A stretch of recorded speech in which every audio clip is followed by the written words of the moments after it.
E aí, pessoal, muito boa noite, tá, para todos vocês. Que eu espero que vocês tenham tido aí uma boa quinta-feira, né? Enquanto o pessoal vai chegando, eu vou aqui lendo algumas coisinhas para aguardar o pessoal chegar, né, gente? Antes disso, uma coisa importante que vai acontecer hoje. Hoje vai acontecer uma conjunção de planetas, né? Se vocês estiverem o céu limpo hoje de madrugada, vocês na direção leste, vocês podem aí olhar uma conjunção bastante incomum de planetas, né, que vão se alinhar e você vai ver assim, quase todos eles enfileirados. Vocês vão ver aí na direção leste, bastante interessante, né?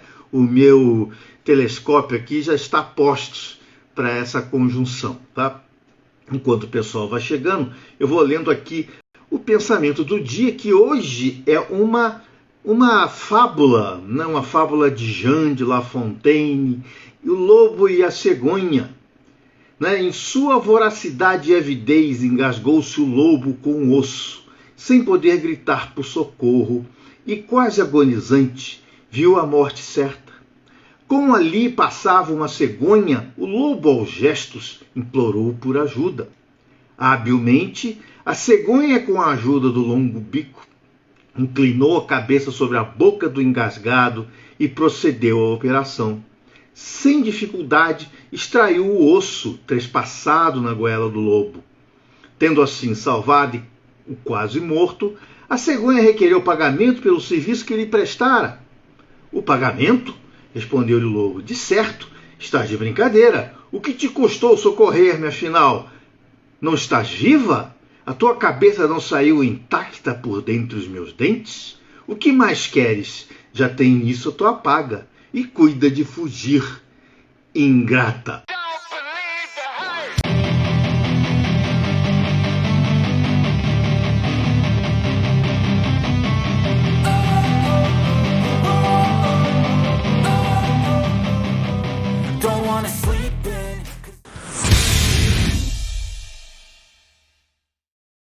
Vamos ver aqui quem já foi chegando. Maristela Gomes já entrou.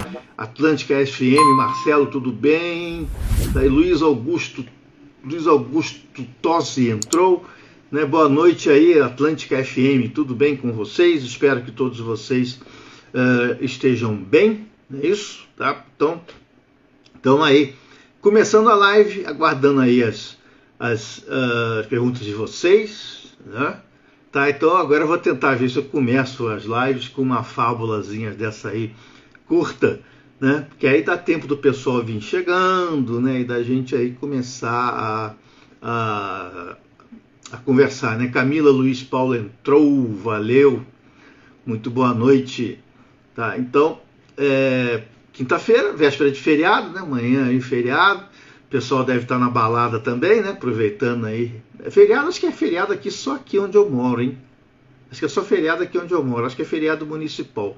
Eu não tenho certeza agora se é feriado no Brasil. Eu creio que não. Eu creio que é só feriado, deixa eu ver aqui.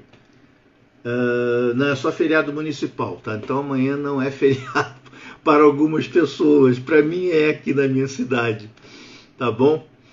Tá, então Johan Ion entrou, valeu Johan, tudo bem? Tá? Um grande abraço aí para vocês, tá? Então amanhã vai ser feriado só para minha cidade aqui, tá? Felizmente para mim. Tá bom? Vai ter um fim de semana aí, digamos assim, praticamente emendado, né? Embora eu tenha muita coisa para fazer, né? Porque tenho aula para preparar, tenho um monte de coisa para fazer aqui, então eu vou ter mais tempo para fazer isso, tá? E não para o meu trabalho aí, né? Meu trabalho normal. João Pedro Galassa, boa noite João Pedro, tudo bem? Tranquilo? Tá? Tem uma pergunta aqui do Marcelo, do Atlântica Rádio FM. Professor, o martinismo segue o hermetismo? É mais ou menos igual, viu, o Marcelo, tá? O martinismo, ele tem alguma coisa de hermetismo, sim. Aliás, bastante coisa de hermetismo, sim. Mas tem algumas diferenças, porque o martinismo ele vem lá dos ensinamentos de Luiz Clodo Saint-Martin, tá? Mas tem bastante coisa sim do hermetismo também, tá bom? João Pedro Galassa, boa noite. A Golden Dawn trata-se do que pouco falar. A Golden Dawn é uma ordem que foi muito antiga, né? O próprio Crowley participou dessa ordem, então é uma ordem que tem muito hermetismo, né? Muito hermetismo, não, desculpa, muito de Telemann, né? Do Golden Dawn tem muita coisa de Telemann, só que ela tem uma visão um pouco própria de Telemann, né? Tá, inclusive o próprio Crowley, né? Brigão como ele sempre foi, né? Acabou brigando lá também, né? Tá, mas ele tá mais para Telemann, tá? Embora eu não pertença a Golden Dawn, tá? Mas ela é mais estudo mais de Telemann, né? Que foi um grupo que foi fundado, dentre eles o próprio Crowley pertenceu a essa ordem, sim, tá bom? Então ele é mais Telemann, tá? Embora hoje tenha havido uma evolução, né? Ela tenha criado alguma coisa da própria dessa ordem mesmo, tá, Marcelo? Então a Golden Dawn, até me disserem ao contrário, ela é Telemann, tá bom? Ela é pouco falada, né? Pouco falada. Tem muita ordem por aí, gente. Tem muita ordem por aí. Inclusive tem uma série que eu tô vendo aqui no Netflix, tá? Que é uma série chamada The Family, a democracia ameaçada. Para quem gosta de teoria da conspiração, é uma série muito interessante porque ela é um documentário que fala de algumas ordens que ainda existem nos Estados Unidos e que exercem um tipo aí de dominação política, tá? Então é uma série que fala muito aí dessas ordens, né, que reúnem políticos, que reúnem pessoas. Os organizadores são pessoas que não aparecem, tá? Mas o presidente faz parte, a primeira-dama faz parte, líderes de diversos países fazem parte dessa ordem, tá? Então essa série chama-se The Family, Democracia Ameaçada. Eu recomendo bastante vocês verem aí essa série no Netflix, tá? Eu tô vendo, tá? Achei muito interessante porque ela é tipo documentário, né? Tá bom? Então é legal, tá? Boa noite, professor. Hoje é dia de São João no Porto e outras cidades em Portugal. Pode falar um pouco sobre o santo padroeiro? Sim, aqui no Brasil a gente comemora também, Johan Ayon, a gente comemora também o São João. Normalmente comemora-se na noite mais longa do ano, que aqui no Hemisfério Sul foi no dia 21, tá? Que é a noite mais longa, é o solstício nosso, é o nosso solstício de inverno. Para vocês aí é o solstício de verão, né? Mas a gente faz as festas juninas, né? As quermesses. Essa tradição toda, é claro, ela veio de Portugal, né? O São João tem muita importância para a maçonaria, inclusive no rito escocês antigo e aceito, onde esse rito considera como São João seja o padroeiro da maçonaria. Tanto é que nessas épocas de solstício, né, nessa época agora, é feito muito jantar ritualístico. São feitos diversos jantares ritualísticos em homenagem, né, a São João. Tá? Normalmente, nos solstícios, a maçonaria ela faz muitos jantares ritualísticos, que é um ritual muito bonito, é uma coisa muito bacana também, tá? E dentro aí do rito escocês antigo e aceito, que tem um toquezinho aí de São João, né? Que a gente tem o João Apóstolo, a gente tem o João Evangelista, né? Então a gente tem aí diversos São João. Então há uma tradição no Brasil de se comemorar sim São João, que é muito forte no Nordeste do Brasil, Tá? As festas juninas são muito fortes no Nordeste do Brasil. E no dia 29, aqui no Brasil, comemora-se o dia de São Pedro e São Paulo, que inclusive é meu aniversário, né? Então, dia 29, comemora-se o dia de São Pedro e São Paulo. Também fazem muitas festas juninas, né? A minha mãe contava que quando eu nasci num hospital que era cuidado por freiras, e as freiras queriam que eu me chamasse Pedro Paulo. Então, e a minha mãe falou que quando eu nasci, elas estavam tocando, comemorando no corredor ali a festa de São Pedro. Tá? Então, São João e São Pedro aqui no Brasil também é muito comemorado, né? Já foi muito comemorado, né? Já foi bastante comemorado. Nos anos aí da pandemia, parou um pouquinho dessa comemoração, né? Mas sim, ela é muito comum aqui no Brasil, principalmente no Nordeste. Tá? Aqui onde eu moro, eu não estou vendo esse ano muita comemoração, não. Eu acho que é um pouco do resquício ainda da pandemia, né? Tá, mas no Nordeste se comemora muito aí as festas de São João, cuja tradição foi trazida exatamente de Portugal. Tá bom? Atlântica Rádio FM, vou perguntando, Elifas Levi foi que desenhou a imagem atual de Baphomet, e afinal de contas, quem é Baphomet, né? Bom, vamos lá. Não, o Elifas Levi, ele simplesmente trouxe isso de tradições muito antigas, né? O Elifas Levi, ele foi o cara que popularizou, entre aspas, a figura do Baphomet. Mas a figura do Baphomet, ela é muito mais antiga, a gente não sabe, eu pesquisei muito sobre isso, tá? De onde começou a história do Baphomet, ela realmente se perde no tempo, tá? A gente não conhece bem a origem. Eu creio, mas isso não é certeza, tá? Eu tenho uma suspeita de que o Baphomet ele venha de uma crença celta, ele venha do celtismo como um símbolo de prosperidade e símbolo de fertilidade, né? Por quê?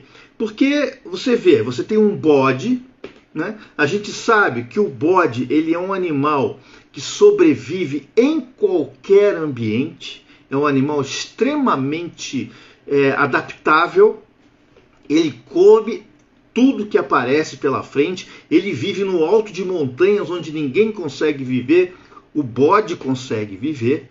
Tá? Então a imagem do bode já atrai essa ideia de resistência, né? De resiliência, e a gente sabe que o bode tem tetas, né? E esse bode com seios evoca então a fertilidade. E tem, é claro, toda aquela simbologia aquela simbologia no início ela não foi colocada ali.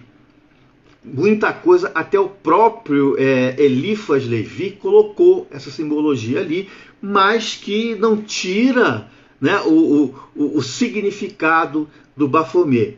Então, essa ligação de Baphomet com coisas demoníacas, isso vem do catolicismo. Por quê? Porque o Baphomet, como sendo um símbolo pagão, é claro que a religião ela demoniza tudo que é pagão, né? Ela demonizou Baphomet. Inclusive existem interpretações, tem uma série na Netflix que eu vi chamada Sabrina, que estava a figura do Baphomet ali como sendo de Lúcifer, né? Então ali já é um equívoco muito grande, porque a figura do Baphomet ela não tem nada de diabólico. Ela é uma figura pagã de origem, creio que celta, muito ligado a ritos de fertilidade. Muito ligado a ritos de fertilidade. Eu li numa literatura muito antiga que o Baphomet ele era cultuado na época de colheitas. Então fazia esse culto a essa imagem de Baphomet, ou também conhecido como bode de Mendes, tá bom? Agora, esta figura não tem nada a ver com maçonaria e nada a ver com satanismo ou algo assim, tá? Ele é uma figura muito antiga, ainda muito cheia de mistérios, né? Muita gente ainda não sabe exatamente da história dessa figura e que foi evoluindo com o passar do tempo. E o Eliphas Levi é que foi a pessoa que, digamos assim, deu uma forma a Baphomet, né? E deu uma interpretação também parecida com essa que eu dei para você, a Baphomet, lá no Dogma e Ritual de Alta Magia, que é o livro dele. Tá bom, gente? Beleza. Edson Pessoa Dias entrou, Camisa de Marte entrou, né? João Pedro Galassi, professor, fale mais um pouco sobre os jantares ritualísticos. Vamos ver. O jantar ritualístico, ele é também um ritual, que é um ritual, assim, secreto, tá? Secreto não, discreto, tá bom? Mas envolve, né? É como se fosse uma loja aberta, com todos os seus oficiais devidamente posicionados, né? E tem uma figura fora quer dizer, toda loja tem, que é o mestre de banquete. O mestre de banquete normalmente é o que coordena esses banquetes ritualísticos. Então você tem lá o lugar onde senta o venerável, né? O lugar onde senta o primeiro, o segundo vigilante, o secretário, todos aqueles lugares. E tem normalmente as mesas dispostas numa espécie de um U, né? E esse jantar normalmente ele é servido pelos aprendizes. Então o aprendiz maçom, ele serve o jantar. Por que que esse jantar não pode ser servido por garçons normais? Porque ele entra dentro de um rito secreto, tá? Existem lojas que fazem um jantar ritualístico, que contratam garçons, mas quando chega na hora de servir a comida, a loja ela é fechada, o ritual é interrompido, né? Serve-se então as pessoas, os garçons saem e o ritual tem continuidade, mas isso é uma adaptação, tá? Porque normalmente em todos os rituais que eu já fui, né, de jantar ritualístico, é servido pelos aprendizes, tá bom? Que é uma forma também de mostrar, né, que mostrar humildade, uma lição aí de humildade para os aprendizes, né, para mostrar que ali, né, todos somos iguais, ele está ali, está aprendendo, tá? Tem uma série de lições. Sobre o ritual em si, eu não posso falar, tá? Mas o ritual, jantar ritualístico dentro da maçonaria é um dos rituais mais bonitos, é um ritual especial, ele não é um ritual igual ao ritual de loja, tá? Ele é um ritual especial, né? Que tem nomes, né? Carregar os canhões, atirar os canhões, é muito bonito, tá? O ritual é muito bonito, tá? Mas eu não posso falar muita coisa, tá, João Pedro? Não posso falar muita coisa, tá? Mas assim, eu gosto muito de frequentar jantares ritualísticos, tá? É muito bonito. Tá bom? Lucas Carvalho Barbosa entrou. Camila Luiz Prado, o Baphomet tem significados opostos, né? Sol e Lua. Exatamente. Exatamente. Ele tem todos esses significados, né? Ele tem um significado por exemplo, o Yin Yang está presente nele, o preto e branco está presente nele, né? Então ele é muito complexo. Você, para estudar o Baphomet, eu até vou fazer um vídeo desmontando o Baphomet, igual eu fiz com o pentagrama, né? Então eu vou desmontar o Baphomet, eu vou fazer um vídeo fazendo isso, tá? Mostrando símbolo por símbolo, tá? Eu fiz isso com o tetragramaton, né? Eu peguei o tetragramaton, desmontei ele todinho, mostrei cada pedacinho, tem vídeo aí, tá? Falando sobre isso. Para cada pedacinho, o que significa, e ele todo montado, o que significa. Você está dando ideia, eu vou fazer um do Baphomet também. Pegar ele, desmontar ele, né? E ver cada peça, a posição dele, né? todo aquele gesticular dele, né? Do Baphomet, que você vê esse gesticular em muitos quadros de muitos autores famosos, tá? Que é um gesticular bastante interessante. Aí eu vou passando para vocês, tá bom?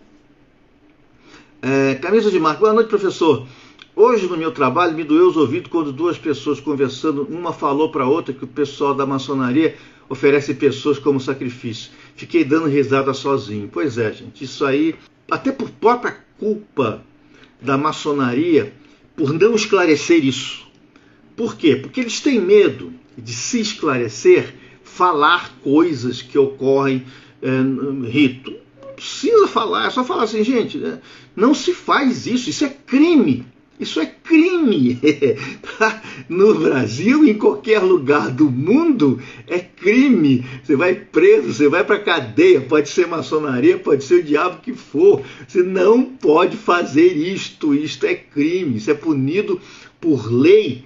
Tá? E a maçonaria não está acima da lei do país em que ela está sediada. Isso não existe. Tá? A maçonaria tem por princípio obedecer às leis do país em que ela está. Tanto é que tem ritos que em cima da mesa do altar fica a Constituição do Brasil. A bandeira do Brasil, ela é parte integrante de uma loja maçônica. Então você não faz isso, porque você está indo contra as leis do país em que a maçonaria é sediada. Então é muito importante isso, gente, tá? Então a maçonaria não faz absolutamente nada contra a lei. Pelo contrário, ela defende muito mais a Constituição brasileira do que muita gente que deveria estar defendendo hoje, tá bom? Eu não preciso falar muita coisa, tá? Então não existe isso de sacrifício, nem nada disso, tá? A maçonaria é uma coisa bonita, é uma coisa linda, ela tem beleza, ela não tem coisas horripilantes lá dentro, só tem coisas bonitas, tá bom? Tá bom? O que o professor acha sobre as artes marciais mais antigas, outras práticas orientais como filosofia de vida? A arte marcial, ela faz parte de filosofia de vida, ela faz parte da disciplina, né, dessas filosofias, tá bom? Então, a arte marcial, em tempos antigos, ela não era muito voltada para a luta, ela era voltada para a disciplina interna, tá? Eu, por exemplo, gosto muito de Tai Chi. Eu acho o Tai Chi uma coisa sensacional para disciplina e para te dar aquele contato com tudo que é sutil, né? Tá? Então, as artes marciais, elas faziam parte das filosofias. Elas não eram uma filosofia em si, mas elas faziam parte das filosofias como uma forma de disciplinar o adepto a essas filosofias. Tá bom? Atlântica Rádio FM. Professor, mudando de assunto, eu acho, pelas minhas pesquisas, eu considero o JK o maior presidente do Brasil de todos os tempos. O senhor o que acha? Bom, eu admiro bastante o JK. O JK trouxe muita coisa boa para o Brasil, mas ele tem um lado obscuro, viu, Marcelo? O governo do JK foi considerado um dos governos, quer dizer, antes de aparecer um determinado grupo no Brasil, o governo do JK foi considerado o governo mais corrupto da história. Tá? Então, houve muita corrupção no governo JK. Tá? E muitos acordos meio por baixo do pano no governo JK. Tudo bem, ele trouxe as fábricas de automóveis para o Brasil, ele construiu Brasília, né? Ele tinha um plano de dar aquele salto, um plano quinquenal no Brasil, que fez muita coisa boa, sem dúvida nenhuma. Tá? A gente não pode tirar esse mérito do JK, mas foi um dos governos extremamente corruptos no Brasil, e o governo dele que criou alguma base para que houvesse o golpe de 64. Veio dessa coisa do governo dele. Tá? Admiro o JK, Acho que o JK construiu alguma coisa no Brasil. Provavelmente, aqui no Brasil, sem corrupção, você não consegue fazer nada, tá? E talvez ele tenha feito isso, talvez até graças a essa corrupção, né, que existia no governo dele, tá? Considero sim o JK um excelente presidente, tá? Considero bastante o JK como um excelente presidente, tá? Mas a gente é muito difícil, né, dizer assim, fulano foi um excelente presidente. É muito difícil de dizer hoje em dia, né, que teve um presidente assim o melhor de todos os tempos. Para mim, no meu entender, foi o Itamar Franco.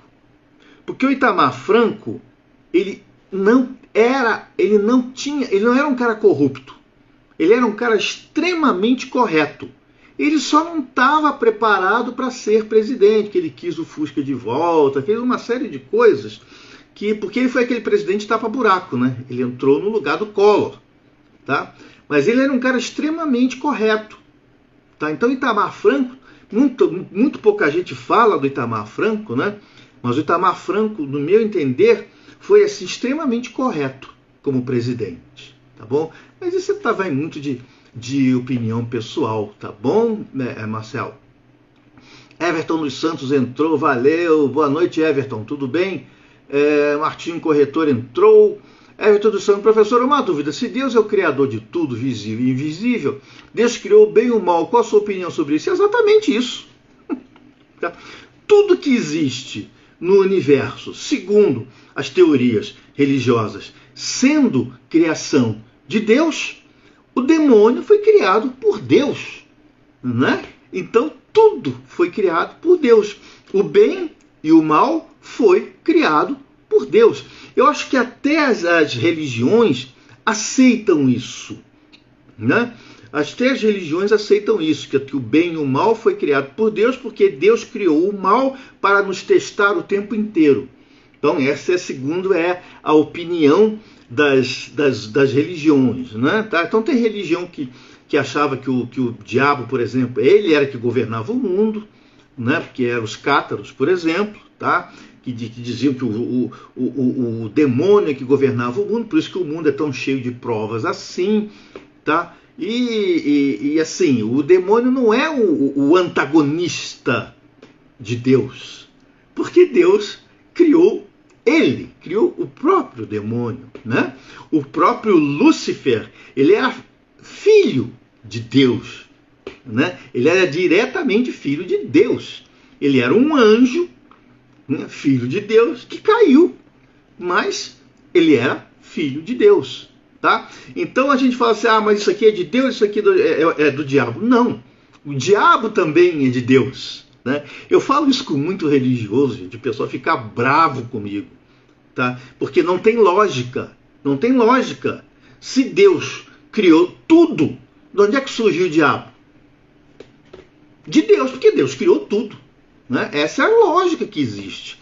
Então Deus criou tudo, criou o bem, criou o mal, tá? O mal foi criado para ter um antagonismo, né? Porque senão como é que ia ser, né? Um mundo só de anjinho tocando harpa. O que nós iríamos aprender com isso? Não é mesmo?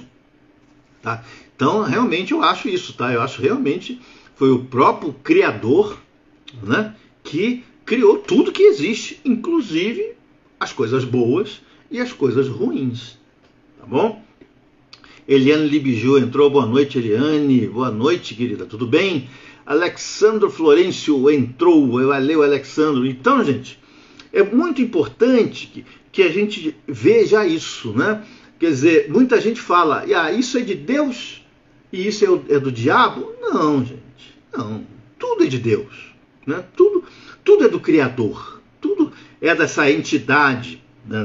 Eu acho que é uma entidade, algo, não tem nada de humano, né? O Criador, eu não chamo de Deus, justamente para não ter essa conotação de ter que ficar adorando, tá? Eu chamo o Criador, porque para mim é uma entidade que dali é que surgiu tudo, tá? Mas eu não sei como é que ele é, não tenho forma, não o conheço, Tá? Eu acho que ele não me conhece também. Ele é algo que está muito, muito assim, acima do nosso entendimento, né? do nosso universo. Tá? E ele não. Ele ou aquilo, ou não sei, tá? É algo que começou tudo. Tá? Então eu normalmente, quando as pessoas me perguntam assim, Ailton, o que é Deus? Eu digo, é tudo aquilo que eu não conheço. Tá? Tudo aquilo que eu não conheço é Deus, porque eu não conheço Deus. Eu tenho uma suposição de quem seja Ele, tá? Se é que Ele existe, tá bom? Se é que Ele existe. Então é a minha cosmogonia, né? É a minha ideia de universo, tá? Houve o Big Bang, que também ninguém tem certeza se existiu ou não, tá? E como ocorreu o Big Bang? Alguém fez alguma coisa, né? Alguém fez alguma coisa para isso acontecer, ou alguém, ou algo, a gente não sabe, tá? Entendeu? Ou a gente pode estar vivendo aí em um universo, dentre vários universos também, tá? Tem uma série de teorias sobre isso, né? Tem um filme, que é aquele filme Men in Black, que tem um final, aquele final do filme, um dos filmes do Men in Black, onde aparece uma pequena cidade, né? Onde as pessoas vão focando, vão trazendo assim, e fala assim, tá vendo? Olha, aquele final, ele mostra né? O monte de universo que pode existir e muita coisa que a gente não conhece e a gente tem que saber, tá? E a gente tem que entender isso, né? Que o universo é complexo e nós estamos aqui para tentar entendê-lo. Tá bom? Everton dos Santos, na minha opinião, também só chamo de criador, né? João Pedro Galarza, uma vez eu li no contexto da literatura hindu que a magia negra foi ensinada para as pessoas de bem se protegerem das pessoas más. O que o senhor pensa sobre isso? É uma boa interpretação, viu, João Pedro? É uma boa interpretação, porque para você se proteger contra o mal, você tem que conhecer profundamente o mal. Né? Você tem que conhecer, você tem que estudar o mal, você tem que conhecer o antagonismo. Tá? Eu falo para muita gente de direita, tá? Falo para muita gente de direita. Você é de direita? Você estudou Karl Marx? Não. Então, cara, estuda. Para você conhecer quem é o cara que você está falando mal dele. Tá? E muita gente de esquerda que fala tanta bobagem jamais leu esse cara. Entendeu? Tá? Então, o conhecimento do antagonista, o entendimento, né? O que a gente chama de mão esquerda da magia, mão direita e mão esquerda, você tem que conhecer para você aprender a vida, você tem que ir lá embaixo na árvore da morte, antes de caminhar para a árvore da vida, né? Existe aquela sigla vitriol. Muita gente já ouviu falar da palavra vitriol, que é uma sigla, né? Visita interior, a terra, retificando que invenies oculto lapidem. Né? Visita o interior da terra e lá você vai se retificar e vai conhecer a pedra oculta, tá bom? Então, essa sigla ela é muito importante nessa coisa do bem e do mal, né? O que a gente tem que conhecer, o que é mão direita, o que é mão esquerda, tá? Então é uma sigla muito utilizada em diversas sociedades secretas, né? Que dizem que você tem que morrer primeiro para poder renascer para uma outra vida. A maioria dos rituais, o que ele é? Ele é uma morte e é um renascimento. Todos eles é uma morte e um renascimento, tá bom? Com muitas definições diferentes, tá? O que é mais aqui? Rafa Otaco. Mestre, professor, o RMP pode ser usado com que frequência? Você pode usar, não tem assim uma frequência certa. Você não pode usar 2, 3 vezes por dia. Você pode utilizar ele diariamente, por exemplo. Existem lugares que eu conheço que são feitas reuniões em que se discutem assuntos muito pesados, coisa muito complicada, né? O cara faz RMP diariamente. Eu conheço um irmão de maçonaria meu que é capelão de hospital e volta e meia ele faz lá, quase que todo dia. Tá? Principalmente hospital. Né? O hospital é um lugar de muito sofrimento, né? E o sofrimento humano atrai espíritos de sofrimento, segundo o espiritismo. Então ele faz muito RMP ali. Tá? Muito. Tá? Então não existe uma frequência, existe a necessidade. Quando tem necessidade, você faz. Tá? Quando tem necessidade, você faz. Tá? Que o RMP ele é um ritual de limpeza e preparação de ambientes. Por exemplo, você vai fazer uma reunião na sua casa, vai dar uma festa na sua casa. Antes da festa, faz o RMP. E depois da festa, faz o RMP de novo. Ou seja, você prepara o ambiente para a festa e quando você faz o RMP, quando termina a festa, você faz o RMP de novo, você limpa qualquer coisa que alguém tenha trazido para esse ambiente. Tá bom? Eu tinha mania de, na minha loja, fazer o RMP antes de começar a loja, né? Aí, uma vez o venerável falou assim, não, aí tu não faz isso que o pessoal vai interpretar tudo errado aqui que você está fazendo. Então eu parei de fazer. Tá?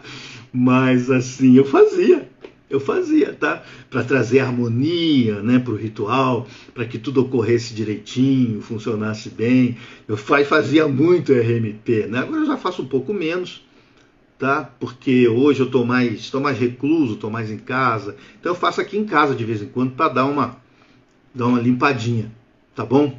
Tá? E eu já fiz muito RMP depois de live, viu? Já peguei umas lives super pesadas, em que eu saí mal da live, aí eu fazia RMP também, tá bom? Mas pode ser executado aí o tempo que você quiser, tá? Rafa Otaku, professor, ainda existe Golden Dawn como era na época do Mathers?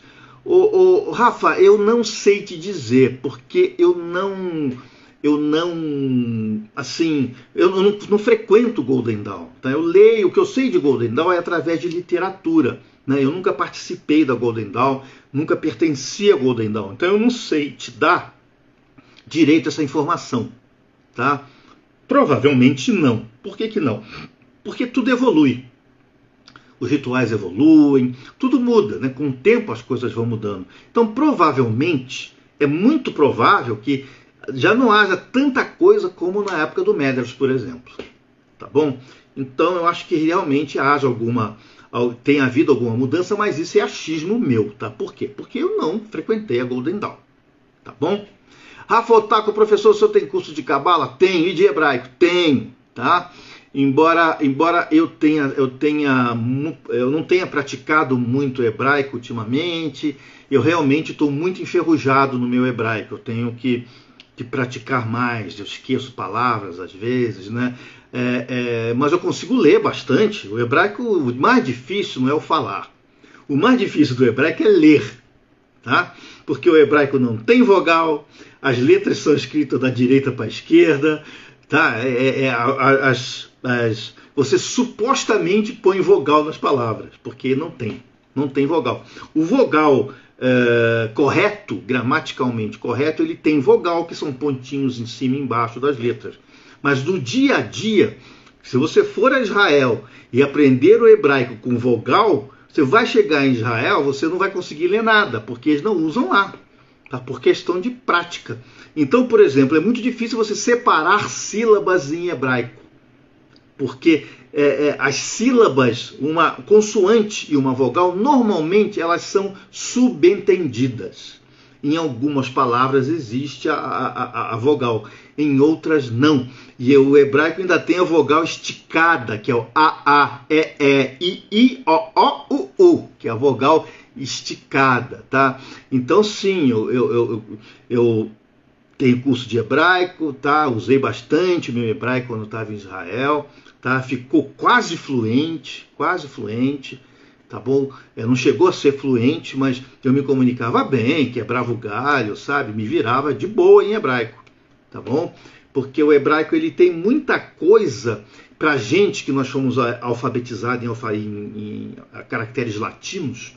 Às vezes a gente dá uma confundida, tá bom? Primeiro que aprender a ler da direita para a esquerda, você pegar um caderno em hebraico e virar o caderno ao contrário, tá? Se virar o caderno assim, né? Ao contrário, tanto é que quando eu queria escrever alguma coisa em português, eu virava o caderno de cabeça para baixo. Porque lá os livros são lidos ao contrário. Se você pegar o Torá é ao contrário, né?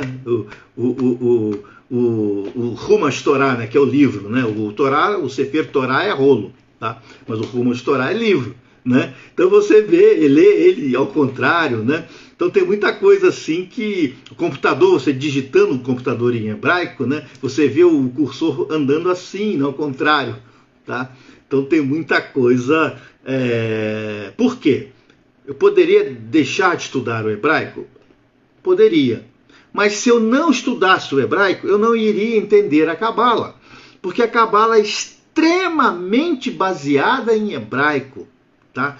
Tudo da Cabala é baseado em hebraico. Tanto é que, quando eu dou curso de Cabala, eu falo, gente, vocês têm que, pelo menos, ter noção de hebraico.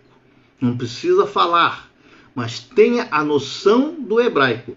O hebraico é muito importante, inclusive para quem pesquisa, para quem é historiador, porque muitos documentos antigos estão em hebraico, tá? Agora, aramaico eu não conheço.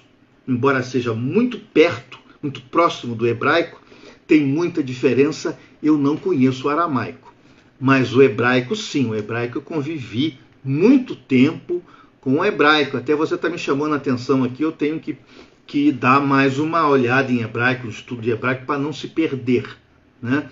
Porque falar uma língua é igual andar de bicicleta. Se você para de falar, você perde a fluência, perde a prática, é um problema. Tá? Como tem muito tempo que eu não falo, né? Muitos anos que eu não falo, e a gente acaba perdendo a prática, né? Eu, para não perder a prática, eu leio livros em hebraico, mas ler é diferente de falar e entender o que as pessoas falam, tá bom?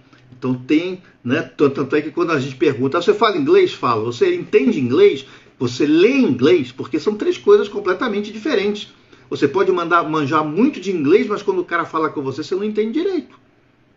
Tá? Então, o hebraico é a mesma coisa. Tá bom, ô Rafa? Tá. Fred Amaral. Oi, e aí, Fred Amaral? Tudo bem, querido? Meu primo.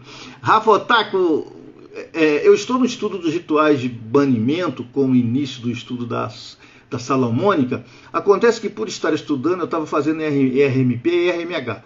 Várias vezes por dia, até que comecei a ouvir vozes. Muitas vezes por dia não é legal, tá? Muitas vezes por dia não é legal, tá? Por quê? Qualquer ritual, você abre um portal e fecha o portal, tá? Então ficar abrindo e fechando o portal toda hora, tá? Pode ocorrer algum problema. Não problema sério, mas pode ocorrer alguma coisa, tá? Então, determinados rituais, eles são feitos... você não pode fazer um ritual várias vezes por dia, tá? Não é legal, eu não recomendo. Ritual nenhum, tá? Não só o RMP e o RMH, mas qualquer ritual, tá? Eu recomendo que não se faça várias vezes por dia, tá? Alguns você pode fazer uma vez por dia. Por exemplo, Sagrado Anjo Guardião você pode fazer, mas eu recomendo uma vez por semana, tá? Eu recomendo, gente, ritual, quando não precisa, sempre uma vez por semana. Nunca fazer todo dia, tá bom? Nunca fazer todo dia. Porque são forças que a gente mexe, uma hora a gente tem dia que a gente está bem, tem dia que a gente não está, e é muito complicado isso, tá? Porque vai muito do nosso estado de espírito, gente. Vai muito daqui, do princípio do mentalismo, né? Vai muito daqui. Então você não pode ficar fazendo isso toda hora, tá bom? Você tem que fazer as coisas quando você se sentir que está bem para fazer aquilo. Se você não estiver bem para fazer aquilo, você não faz. Eu, por exemplo, eu faço live. Mas se eu achar, não, hoje eu não estou bem para fazer, eu não vou fazer. E vou dizer para vocês, olha, não fiz a live porque eu não estava bem para fazer a live. Que é uma coisa que acontece com qualquer ser humano, tá bom? Qualquer ser humano acontece isso. Tem dia que você está bem, tem dia que você não está, tá? Ninguém é aquela coisa maravilhosa sempre, né? Tá? Nós temos aí os nossos ritmos, nossos biorritmos, né? Tá bom? Rafa Otaku, por isso perguntei sobre a frequência. Professor, foi como se os rituais estivessem se tornando mais sensível e mediúnico, pior sentido das coisas. Pois é, tá? Abre também muito a sua sensibilidade, abre muito o teu terceiro olho. Tá? O terceiro olho ele não pode ser muito aberto, gente. Eu conheci gente que teve o terceiro olho muito aberto e começou a ver coisas. Lembra daquele menino que falava I see dead people? Aquele menino daquele filme lá, eu vejo gente morta. É um menino que estava com o chakra frontal dele lá completamente aberto. Entendeu? Isso não pode acontecer, tem que haver um equilíbrio. Você não pode fechar demais, né, que você perde a tua sensibilidade, mas também não pode abrir demais. Tá? E você fazendo um ritual, você mexe muito com isso aqui. Aí você começa a abrir. Tá? E abrir muito aqui pode te dar alguns efeitos, talvez, que você não esteja muito preparado. Eu já vi muita gente que tinha isso. Tá? Já vi muita gente e já tratei de muita gente que tinha esse problema de ter o ajna aberto. Tá? Isso é um negócio bastante complicado, né? Tudo na vida tem que ter equilíbrio, gente. Tudo tem que ter equilíbrio, tá? Inclusive nossos chakras, todos eles. Não pode abrir demais, não pode fechar demais, né? Tudo tem que viver ali naquele equilíbrio, né? O espiritual, né, tem que ter equilíbrio com o material. O yin tem que estar em equilíbrio com o yang. Não é isso? Tá? Então tudo tem que estar em equilíbrio, tá? Tudo tem que estar em equilíbrio. Ok? Rafa Otaku, outra pergunta, professor. É possível performar esses rituais de banimento no astral? Às vezes me pego projetando a consciência como se fizesse o ritual com o corpo astral. Me imagino indo aos pontos, etc. Então, pode fazer. Não tem o menor problema. Tá? Não tem o menor problema. Tá? O bom, segundo que o Wagner Borges falou uma vez, que fazer esse tipo de ritual no astral, onde você está em comunhão com as energias, você enxerga as energias funcionando. Tá? Isso o Wagner Borges falava muito sobre isso. Tá? Porque aqui a gente está no plano material, a gente não consegue ver. Né? Mas a gente no plano espiritual tem condições de ver isso funcionando. Tá bom? A Futaco, como quer iniciar a Solomânica, que é muito difícil aprofundar sem entender hebraico ou astronomia, são os assuntos que mais estou apanhando, onde encontro o seu curso de hebraico. Eu não tenho curso assim, eu não dou curso de hebraico, tá, Rafa? Eu posso até criar um curso de hebraico, sim, mas é um curso básico, tá? Curso básico de hebraico, tá bom? Mas tem muitos cursos hebraicos por correspondência que são gente de Israel que dá para você o curso, e são gente boa. É israelense, né? É israelense. Então os caras são meio grossões, são meio coisa, mas você aprende, tá bom? Tem muito curso de hebraico, escolas de hebraico israelense que te dão o curso aqui remotamente, tá? E são muito bons, mas são israelenses. Tá bom? Israelense, você sabe como é que é. Tá bom? Israelense é aquele cara que te fala na lata o que ele acha e que se dane. Tá bom? Tá? Então, eu não tenho curso de hebraico, mas existem muitos cursos de hebraico excelentes, tá, Rafa? Excelentes, tá bom? Melhores até do que se eu fosse dar o curso de hebraico. Por quê? São pessoas nativas que falam hebraico nativamente, tá? Eu não sei se existe curso de hebraico de professores que falam português, tá? Porque os cursos de hebraico que eu fiz foram com professores que falavam inglês, tá? Que para mim foi ótimo, que eu exercitei as duas línguas. Tá? Mas eu acho que hoje já existe professor de fala portuguesa, tá? Porque tem muito aluno de curso de hebraico no Brasil, principalmente o pessoal evangélico. O pessoal evangélico estuda muito hebraico. Tá? Então provavelmente você vai encontrar sim alguns cursos de hebraico cujos professores falam português também. Tá? Mário Traz entrou, tudo bem, Mário? João Pedro Galaça, qual é o nome desse livro, professor, que o senhor comentou para estudo da mão esquerda? que eu comentei para estudo da mão esquerda. Qual livro, cara? Tem tanto livro. Tem os livros do Adriano Camargo Ribeiro, que são muito bons. Magia Draconiana, tá? do Alexandre Camargo. Tá? Excelente livro. E ele fez uma versão nova agora, uma edição nova, bem melhorada, bastante ampliada e aumentava, tá? Eu até pedi para o Alexandre mandar um para mim, né, na faixa, se ele manda, tá? Mas é um livro que os livros assim de mão esquerda, os deles são muito bons, tá? O Magia Draconiana é excelente, tá? Rafa Otaku, professor, seria excelente se eu pudesse criar um, apenas para a base de alfabeto e o comecinho. Adoro sua didática e o tema é bem difícil para a realidade latina. No meu curso de Cabala, eu falo muita coisa de hebraico. Eu dou uma iniciação em hebraico, tá? Eu falo bastante coisa do hebraico. Porque senão, não teria como eu dar continuidade ao curso, né? Então eu falo do hebraico, fala alguma coisa da gramática de hebraico, como é que funciona, quais são os gêneros do hebraico, plural do hebraico, tá? Eu só não dou vocabulário, tá? Mas assim, como funciona, porque vocabulário é fácil, você vai no Google, pega a palavra e sabe a palavra, tá? Mas assim, a parte gramatical, né? Como funciona, né? As vogais, como funcionam, né? Entendeu? Para você chegar, por exemplo, em hebraico, perguntar que horas são, né? Tá? Mahashaon, né? Mahashaon, que horas são? Tá bom? Em hebraico, né? Por quê? Porque Shaon em hebraico é relógio, tá? E como você, por exemplo, pode... O hebraico, ele sempre tem uma consoante no final, e essa consoante, ela tem que ser pronunciada. Por exemplo, Shalom. Você tem que falar o M, Shalom, porque se você não falar Shalom, eles não vão entender, tá bom? Então, Mahashaon, o N tem que ser pronunciado. Então, vogal, a consoante no hebraico é importante, tanto é que o alfabeto hebraico ele é quase todo constante de consoantes.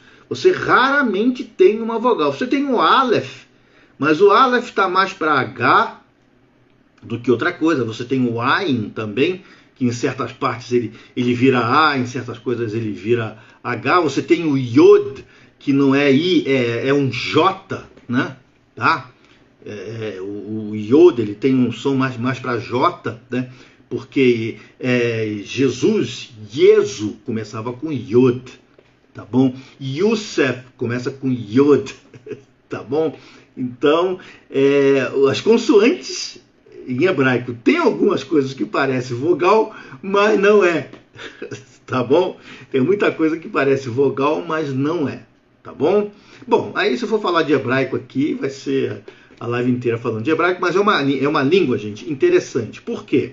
Porque as letras em hebraico, além de ela ter o significado de letra, né, aquele significado de letra, ela tem um significado ela tem os significados próprios, são como se fossem hieróglifos, tá? Você não só forma palavras em hebraico, mas com cada letra tem um sentido, tem um significado, tem uma lição a lhe dar.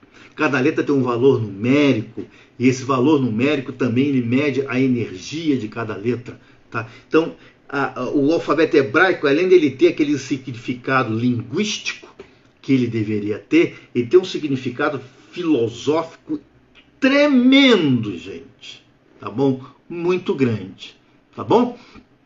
Belmonte Norman, boa noite, que pena, esqueci a live, vou deixar minhas perguntas para a semana que vem. Para perguntar agora, cara, não tem problema não. Rafa Otaku, é dificílimo, professor. Aí imagina para alguém, sem contato nenhum com o hebraico, performar o ritual do hexagrama com o estudo da palavra-chave, ativação dos hexagramas salomônicos, é hebraico puro. Hebraico puro, tá? E você tem que pronunciar igual. Por quê? Porque segundo a Cabala, né, o que sai da nossa boca é energia. Então, se você pronunciar errado, pode não ficar legal, tá? Pode não acontecer aquilo que deveria acontecer, tá bom? Então, a pronúncia do hebraico, ele é muito, muito importante, tá? Mas o Google hoje, gente, ele facilita. Você digita a palavra lá, ele te dá a pronúncia, tá? Você clica lá naquele alto-falantezinho, ele te dá a pronúncia correta, tá? Mas o hebraico, ele tem muita coisa assim meio maluca. Por exemplo, o número em hebraico tem gênero. Aqui no Brasil, poucos são os números que têm gênero. Né, que é uma, e duas. O resto não tem mais gênero. No hebraico, todos os números têm gênero. Uma regra bastante legal em hebraico é o seguinte: tudo que é feminino e for plural, termina com ot. O-T, ot. Tá? Por exemplo, sefirá. Sefirá é uma palavra feminino em plural, né? Que são cada um daqueles círculos da árvore da vida. Tá? E o plural de sefirá é sefirot. Não tem S no final, não, porque tem muita gente que fala as sefirotes ou as sefirás. No hebraico, não está correto. É a sefirá e as sefirot, sem o S. Tá? E em masculino termina com im. Tá? Então, tudo que for plural masculino termina com im, e tudo que for plural feminino termina com ot, com uma ou duas exceções. Tá? Mas como regra, tem essa coisa também bastante interessante no hebraico. Tá bom? Quem me lembra que a letra J foi inventada na Idade Média, não é à toa que até hoje a Alemanha pronuncia essa letra com som de I, como Johann, Joachim, né? Joachim é uma palavra alemã, Joachim, né? Que é Joaquim, né? Tá? Eles pronunciam como um I, né? Que é um iota, né? É um iota, tá? Eles pronunciam como I, o hebraico também. Eu acho que algumas outras línguas também pronunciam o J como I, porque eles falam Jesu, né? O latim também, ele tem um J como I, tá? Jesu, tá? Belmonte Norma, quando criaram o alfabeto hebraico, já sabiam da numerologia ou veio depois? Eu creio que veio depois, tá, Belmonte? Mas esse é achismo meu. Tá, porque o hebraico ele é muito antigo, a origem do hebraico ela se perde nos tempos, tá? Ele é um idioma muito, muito, muito antigo, tá? Então muita coisa do hebraico se perdeu no tempo, que a gente sabe que 586 a.C., Nabucodonosor ele tomou Israel, né? E ali ele implantou o aramaico, que foi a língua que os babilônicos falavam. Então o hebraico ele desapareceu. A partir daquele momento, ninguém mais falou hebraico em Israel. Ficou sendo o aramaico. Tanto é que Jesus Cristo, que foi muito depois dessa época, não falava hebraico. Jesus Cristo falava aramaico. Tanto é que o Pai Nosso, a versão original do Pai Nosso é em aramaico, não é em hebraico, tá bom? O hebraico só foi renascer porque a partir daquele momento o hebraico ele passou a ser dito só em orações. Então o que acontece? Com o passar do tempo você vai esquecendo o hebraico. E você, como você está num país que você fala uma outra língua, vai sofrendo influências dessas outras línguas. Por exemplo, o hebraico de hoje tem muita influência grega, porque eles foram muito tempo dominados pelos gregos, tá? E muita influência do alemão e do russo.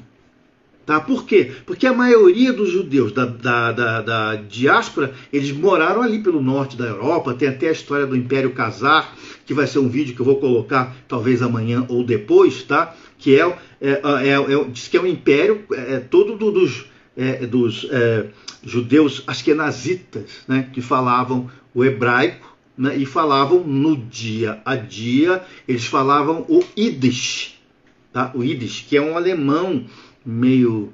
Então, a partir da década de 20, tá? A partir da década de 20, o hebraico ele começou a ser revivido.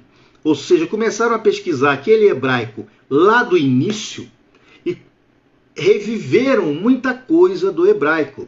E o hebraico hoje não é o hebraico do tempo lá de Salomão, porque muita palavra foi enxertada.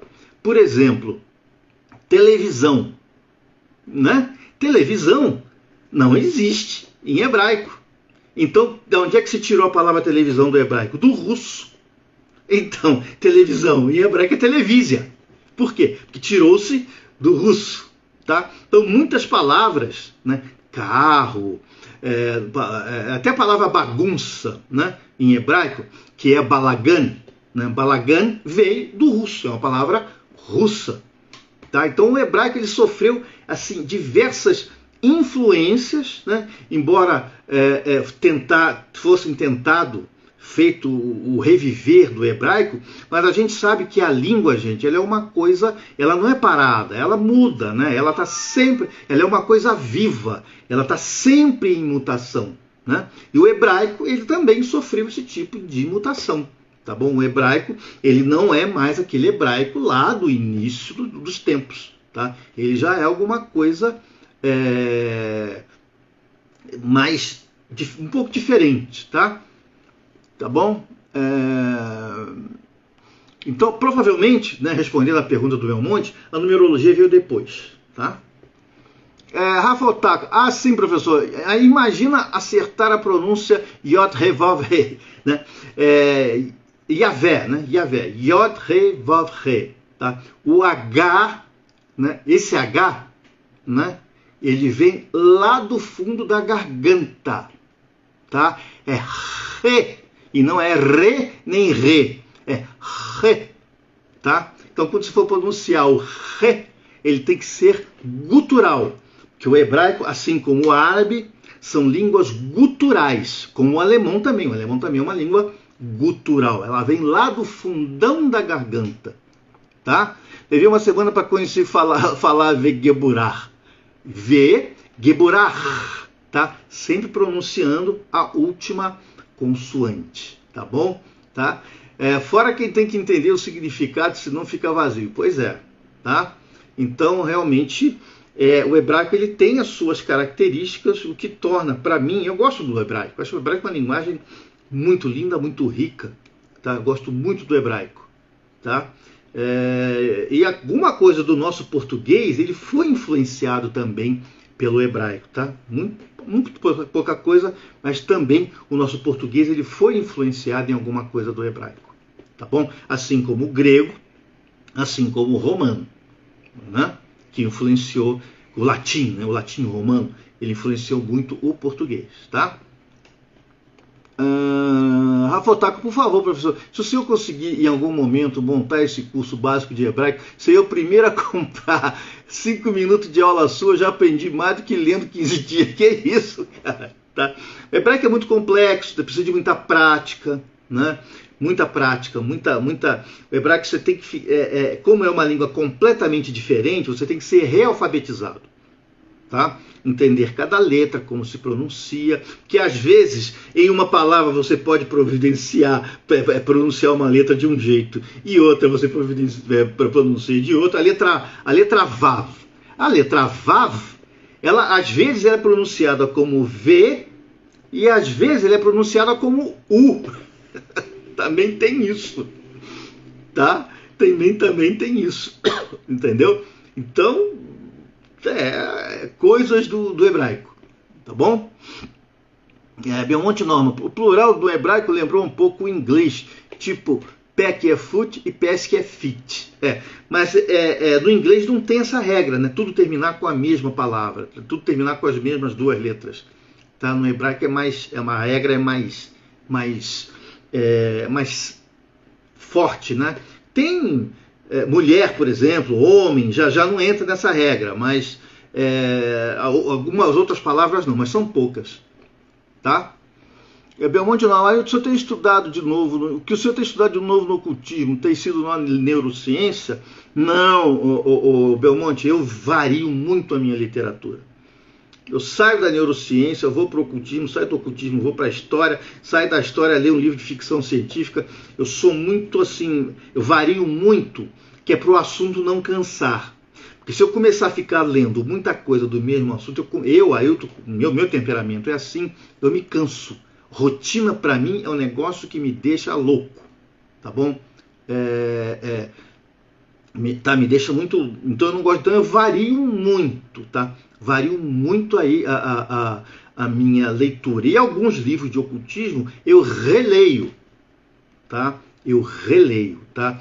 E eu estava lendo esses dias, relendo, né?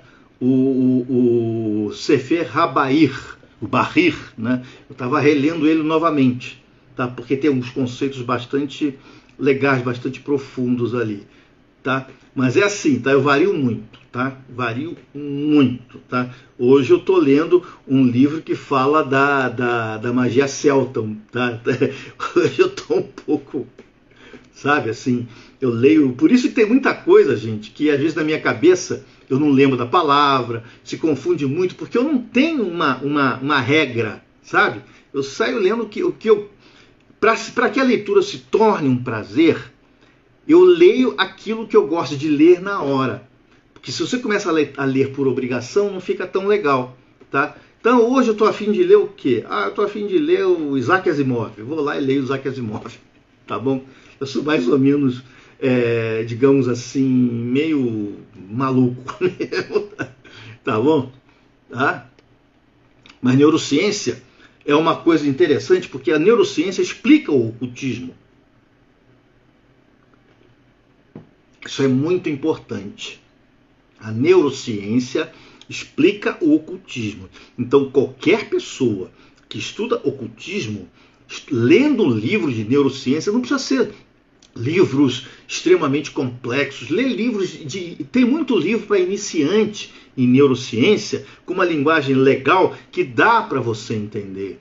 Então eu recomendo a leitura de neurociência dentro de quem estuda ocultismo, porque vai entender muitos fenômenos, vai entender o que é realmente magia, sabe? Vai olhar como é que funciona a nossa mente, tá? Porque é outra coisa também extremamente rica, né? O nosso cérebro é um negócio, é um universo que tem aqui dentro da cabeça da gente, tá? E ninguém dá valor a isso, tá? É um universo, é uma coisa, até hoje ninguém sabe como funciona direito, né? A própria neurociência ela tem muitas lacunas, né? Tá? Mas a neurociência é importante ler. Belmonte não, caramba, o hebraico quase virou língua morta como o latim, exatamente. O hebraico ele só era lido em orações, tá? Mas você imagina, você é a quarta geração daquele cara que saiu de Israel, né?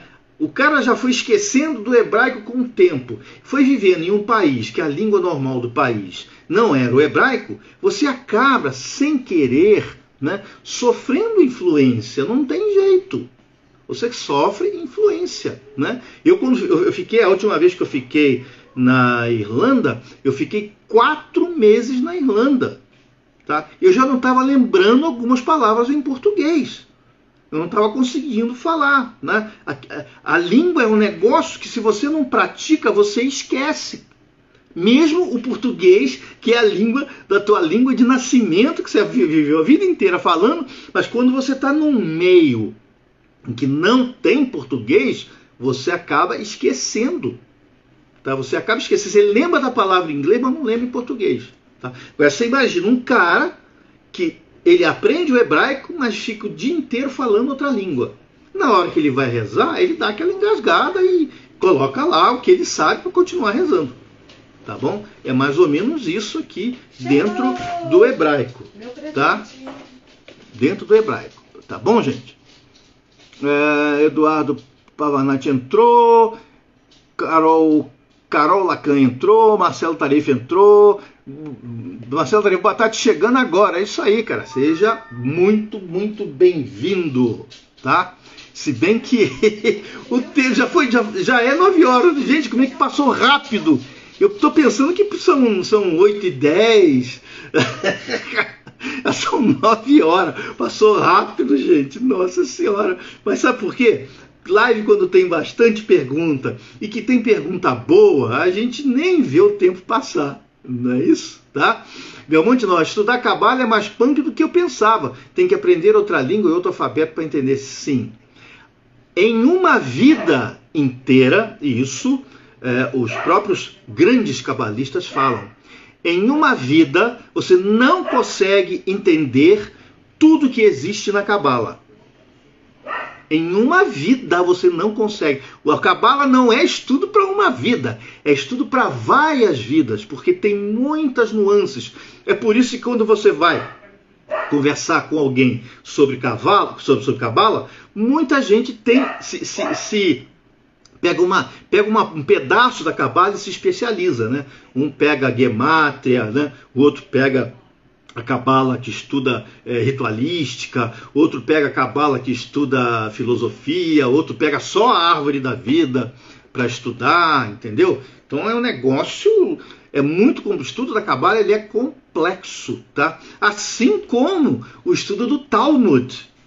Então, o Talmud, você vê que tem pessoas que nascem estudando o Talmud, morrem estudando Talmud, e aí, mesmo assim eles discutem, quase que saem na tapa, estudantes de Talmud um com o outro, porque cada um viu de um jeito diferente, interpretou de um jeito diferente. A Cabala é a mesma coisa. Cabala é a mesma coisa, ela te dá visões que, de acordo com o teu modo de ver o mundo, que nunca é igual ao outro, tá? Você vai ter uma visão diferente da Cabala. Muita gente vai achar a Cabala chata, não é legal, tá? Muita gente vai adorar a Cabala, como eu adoro, por exemplo, tá? E muita gente não vai nem querer saber, vai achar que é difícil, tá? Mas toda a vertente, Belmonte, do ocultismo, ela é difícil, tá? Hermetismo é complicado. Telemann, então, meu Deus do céu, gente. Telemann é um negócio que você precisa também de uma vida para entender aquilo. É complicado, né? Todo tipo de ocultismo que você estuda, você tem que cair e aprofundar. Por isso que eu digo, gente, eu sou igual o pato. Eu ando, nado e voo, mas não sei fazer nenhuma das três coisas direito. Tá? Porque para eu teria que ser especialista, e eu não sou. Tá? Eu procuro olhar muito Cabala porque eu gosto, mas mesmo assim não me considero um especialista, porque eu estudo um pouquinho de cada coisa. Tá? Mas se você quiser ser um especialista, é dedicação integral. Tá? E muito pouca gente tem dedicação integral, né? Só mesmo aquelas grandes estudiosos, né? Grandes cabalistas lá em Safed, em Israel, né? Você tem grandes escolas cabalísticas, onde ali vira quase que um sacerdócio. Então o cara vive, come, janta Cabala, sabe? Toma café de Cabala, tá bom? É complicado, tá bom? Gabriel do 2000, oi, saudade dos seus vídeos, valeu, Gabriel, tá lá, que os vídeos estão lá. Gente, eu vou terminar a live por aqui, tá bom, gente? Que já deu a hora. Aí eu adoraria ficar na live, mas o meu celular tá horrível, eu tô tendo que entrar e sair da live, mas ele não processou. Obrigado pelo conhecimento, pelo clima, alto astral, bom gosto, bom resto de semana, tá? Gabriel Rezimetti, gente, vamos terminar então a nossa live por aqui, que ela tem duração de 1 hora só. Tô pensando em estender para 2, tá, gente? Porque já tá ficando bacana. Já tá começando a ficar legal. Tá aparecendo pergunta, tá bom? Tá? Fred Amaral, primo, recebeu as fotos? Recebi, querido. Recebi sim, tá? Um abraço, tá? Um abraço aí para você, teu irmão. Eu quero saber notícias suas, do teu irmão, né? Do seu pai. Eu soube que infelizmente não está mais com a gente, né? Tá? Mas eu queria saber mais notícias suas aí, depois a gente conversa legal, tá bom, cara? Mara Lilith entrou, hein, Mara? Você entrou, eu já tô saindo. Mas a live vai ficar aí, tá? A live vai ficar aqui no Instagram. Vocês podem ver a live desde o início. E toda segunda-feira, como vocês sabem, eu coloco a live no YouTube, tá bom? Então, só não vê a live quem não quiser. Tá bom? Pessoal, muito obrigado, tá? Por mais uns momentos extremamente agradáveis que eu passo com vocês, tá? Isso para mim realmente me faz me sentir muito bem. Eu acho que é melhor mais para mim do que para vocês a live, tá bom? Tá? Muito obrigado por tudo. Quarta-feira, live no YouTube. Quinta-feira, live aqui no Instagram, tá? E vídeo todo dia. Tá bom? Vídeo tem todo dia, tá? Gabriel, começa logo fazendo 2 horas. Eu vou começar, tá? Eu vou começar a fazer de 2 horas. Talvez na próxima quinta, conforme for, eu já dou uma estendida aí para 2 horas. Mas depende de vocês. Depende das perguntas de vocês. Se vocês perguntarem, eu vou respondendo. Tá? Acabou, eu paro. Tá bom? Porque eu já falei para vocês, eu não programo uma live, né? A minha live não é eu falar um determinado assunto e depois responder pergunta, não. A minha live é só de responder pergunta, porque assuntos são vídeos, assuntos separados são vídeos, tá? Mas pergunta e resposta, interação com vocês é live, tá bom? Então, um grande abraço para vocês. Mara Lilith, tudo bem contigo? Gabriel, um abraço para vocês. Tudo de bom, a live vai ficar aí, tá? Vocês aguardam um minutinho que ela vai ficar aqui no Instagram e vai pro YouTube segunda-feira, tá bom? Um grande abraço para vocês, tudo de bom, vida longa e próspera. Ailton signing off. Um abraço!